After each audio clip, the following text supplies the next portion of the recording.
کہ اس تعلیم پر میں کس طرح عمل کروں.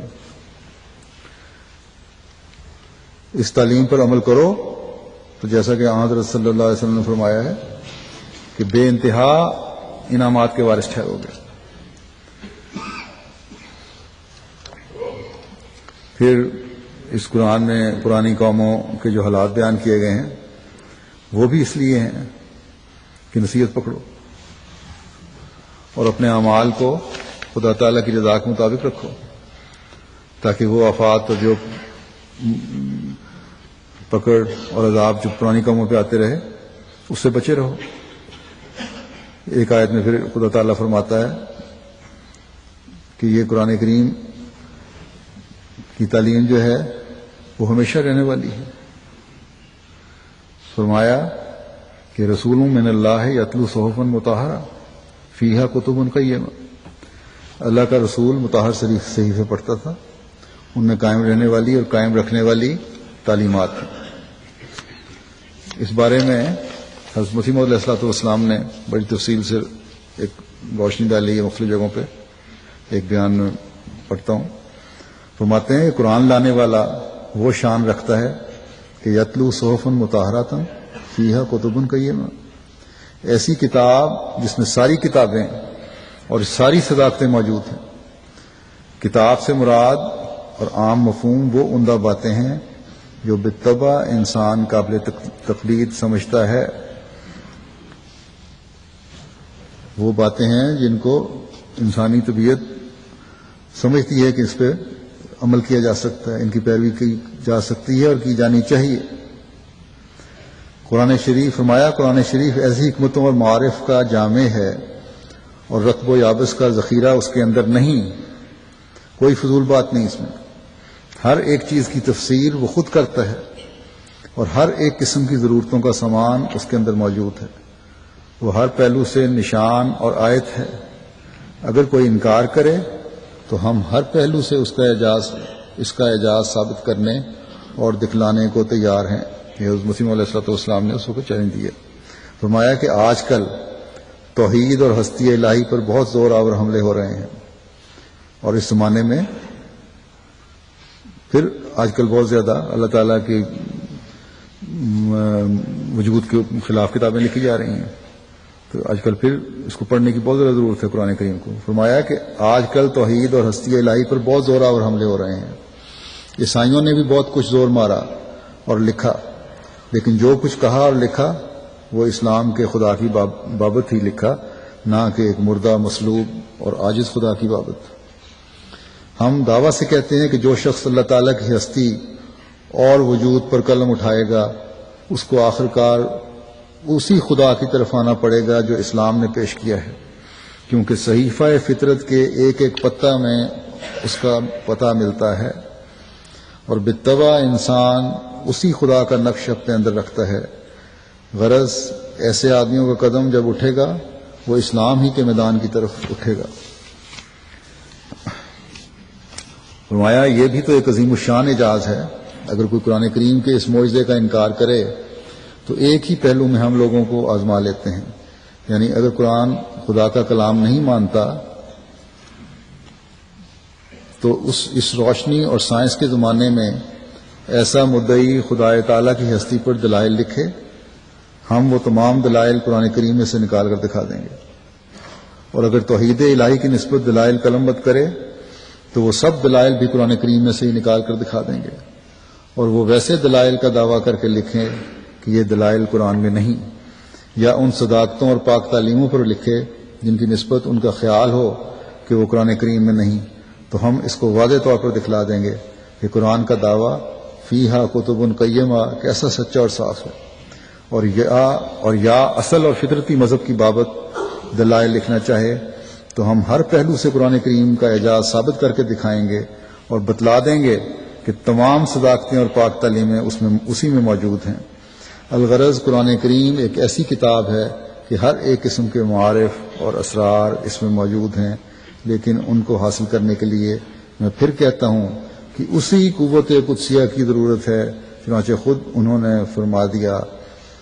فرمایا ہے لا یمسہ الا المطہرون. بس یہ وہ جامع کتاب ہے اور ہدایت کا ذخیرہ ہے جس کو پڑھنے والا اور عمل کرنے والا اللہ تعالیٰ کے فضل سے ہمیشہ ہدایت کے راستوں پر گامزن رہتا ہے۔ یہ چیلنج حضرت مسیح موعود علیہ الصلوۃ والسلام نے جو دیا تھا یہ آج تک قائم ہے، بلکہ آپ کے مریدوں نے بھی اس پر عمل کر کے دنیا کو ثابت کیا کہ قرآن کریم کی صداقت ہر زمانے کے لیے ہے۔ ڈاکٹر عبدالسلام صاحب نے جو نظریہ پیش کیا تھا وہ بھی خدا تعالیٰ کی وحدانیت اور قرآن کریم کی صداقت کو ہی ثابت کرتا ہے۔ بس آج بھی احمدی جو ہیں سائنٹسٹ، ریسرچ کرنے والے، اس صداقت کو سامنے رکھتے ہوئے غور کریں تو خدا تعالیٰ انشاءاللہ خود ان کی رہنمائی فرمائے گا۔ قرآن کریم میں خدا تعالیٰ ہدایت پانے کے بارے میں فرماتا ہے، اس میں قرآنی تعلیم کے مطابق روحانی ہدایت بھی ہے اور آئندہ آنے والے علوم کی طرف رہنمائی کی ہدایت بھی ہے۔ فرمایا وَنَتْلُوَ الْقُرْآنَ وَمَنِ اهْتَدَىٰ فَإِنَّمَا يَهْتَدِي لِنَفْسِهِ، اور یہ کہ قرآن کی تلاوت کرو پس جس نے ہدایت پائی تو وہ اپنی خاطر ہدایت پاتا ہے۔ اس ہدایات جتنے بھی قرآن کریم میں نظر آئیں گی پھر تلاوت کرنے سے، لیکن ہر قسم کی ہدایت وہی پا سکتے ہیں جن کے متعلق یہ فیصلہ آ چکا ہے کہ الا المطہرون، کہ جب تک پاک صاف نہیں ہوں گے قرآن کریم کو سمجھنے کے لیے بھی پاک ہونا شرط ہے، اس کے بغیر سمجھ نہیں آئے گی۔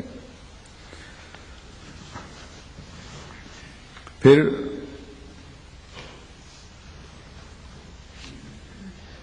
قرآن کریم کا ایک دعویٰ یہ ہے کہ اس میں سب کچھ موجود ہے، بنیادی اخلاق ہیں، اور اس اخلاقی تعلیم سے لے کر اعلیٰ ترین علوم تک اس کتاب مکنون میں ہر بات چھپی ہوئی ہے۔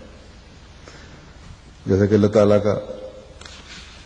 تعالیٰ سورہ یونس میں فرماتا ہے کہ وَمَا تَكُونُوا فِي شَأْنٍ وَمَا تَتْلُو مِنْهُ مِنْ قُرْآنٍ وَلَا تَعْلَمُونَ مِنْ عَمَلٍ إِلَّا كُنَّا عَلَيْكُمْ شَهُودًا إِذْ تُفِيضُونَ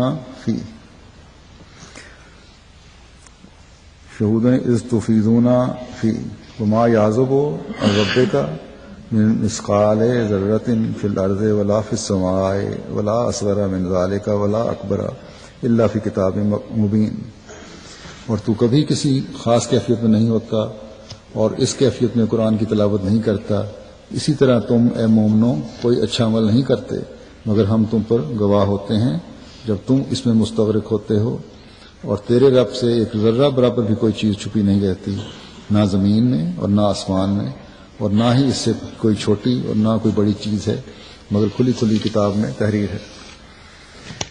یہ آیت اللہ تعالیٰ کی شان کا اظہار ہے۔ اللہ تعالیٰ کی ہر چیز پر نظر کا اظہار ہے،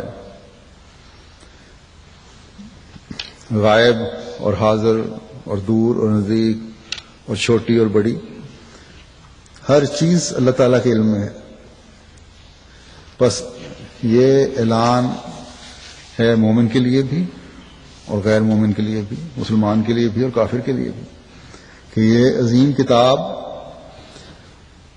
کامل علم رکھنے والے خدا کی طرف سے اتاری گئی ہے، اور اس میں تمام قسم کے علوم، واقعات، انظاری خبریں اور اس کے ماننے والوں کی ذمہ داریوں کے بارے میں بھی بتا دیا گیا ہے۔ اس لیے اس کتاب کے نازل ہونے کے بعد اس میں یہ اب تک اللہ تعالیٰ کے خاص کتاب ہے، اس کو محفوظ بھی اللہ تعالیٰ نے رکھا ہوا ہے، اور اس کے نازل ہونے کے بعد نہ اس کا انکار کرنے والے کی راہ فرار ہے اور نہ ہی اس کو ماننے کا دعویٰ کر کے عمل نہ کرنے والوں کے لیے کوئی عذر رہ جاتا ہے۔ بس ماننے والوں کو بھی ہمیشہ یاد رکھنا چاہیے کہ جب صداقت کا اقرار کیا ہے تو اپنے قبلے بھی درست رکھنے ہوں گے، اپنی نیتوں کو بھی صحیح نہج پر چلانا ہوگا، رکھنا ہوگا، اپنے نفس کا